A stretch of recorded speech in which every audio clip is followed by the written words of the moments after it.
Hello friends, চলে এসেছি Yusuf allrounder চ্যানেলের তরফ থেকে।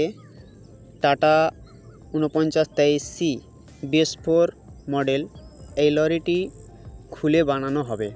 তো দেখতে পাচ্ছেন আমরা কেবিন খোলার কাজ আরম্ভ করে দিয়েছি।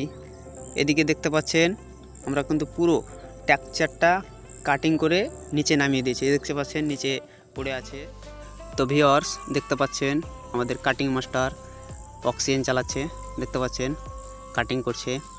তো ভিডিওটা যদি ভালো লেগে থাকে অবশ্যই লাইক কমেন্ট করবে, আর যদি চ্যানেলটা সাবস্ক্রাইব না করে থাকেন অবশ্যই চ্যানেলটা সাবস্ক্রাইব করে যাবেন। তো ভিডিওটা দেখতে থাকুন।